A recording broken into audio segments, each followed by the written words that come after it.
Noong nakaraang bagyo mga mina ko, andito kami sa bahay ng lola ko kaya naman makikita nyo na ang dami talagang sampay dito sa loob ng bahay nila. Sakto naman na kinabukasan tapos na yung bagyo neto mga mi and birthday ng tito ko. Special child nga pala siya mga mi at bunso ng lola ko. Magkakatabi nga lang pala kami ng bahay dito mga mi and makikita nyo na talaga namang nagkaroon din kami ng clean and clean dahil sa pagsasama. Kaya itong lolo ko na ilabas niya na rin nga yung mga manok na tinago-tago niya nung bumabagyo. Nako naman. Pag may birthday dito mga mi, talaga namang sama-sama as in kami lahat ng mga tita at tito ko. Pag may handaan, talaga namang gamit na gamit itong silyasin ni mama. Alam nyo na, nagagamit lang naman talaga itong mga mi tuwing nga po may mga handaan. Kaso yung may-ari wala mga mi, paano ba naman kahit bumabagyo if mo for dago pa rin sa pagtratrabaho. Madami ang pamilya ko mga mi, kaya naman kanya-kanya talaga kami ng toka sa pagluluto. Etong uncle ko nga pala mga mi ang toka sa mga ulam na masasabi kong the best talaga. Lagi naming handa mga mi pinikpikan, paano ba naman kasi madaming ang putahe ang magagawa mo katulad nitong dinuguan, adobo, kilawin, ganun. Hetong lolo ko na to tuwang-tuwa mga mi, paano ba naman kasi kahit na bumabagyo sama-sama kami. Masasabi kong hindi naman ganun kahirap yung buhay namin mga mi, as in simple lang yung tipong lahat kami kahit papano nakakaraos. Ang importante nga kako mga mi, sama-sama kayo, masaya at syempre lahat kayo malalakas. O paano, heto't maghuhugas na nga kami ng pinsan ko dito. Siya, yun lang muna for today's mini vlog. Bye-bye!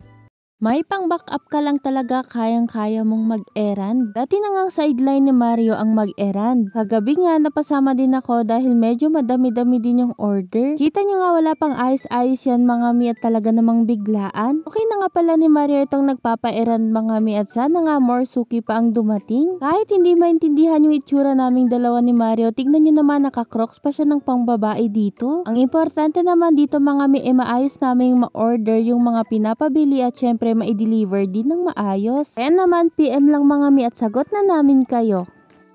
Pinapasulat ko na nga dito sa uncle ko yung mga kakailanganin namin pampatayo ng bahay. Ay kumbaga 1/4 pa lang pala siya ng bahay namin mga mi dahil terrace pa nga lang itong ipapagawa ko. Yun nga pala yung bahay namin mga mi, yung yero-yero na yun na para bang tinagpi-tagpi lang talaga. Alam nyo ba, sa totoo lang, winish ko talaga to bago sana matapos ang taon. At sa Lord, wala talagang imposible mga met ipagkakaloob niya ito sa tamang panahon. Heto na yun mga mi, matutupad na din sa wakas. Okay lang na paunti-unti, dahan-dahan mga mi, important kailangan naming magtulungan mag-asawa. Sinusulat na namin dito ni Mario yung mga bibilhin namin sa mga susunod na araw mga mi, kaya naman excited din talaga ako mag-vlog at ma-share sa inyo.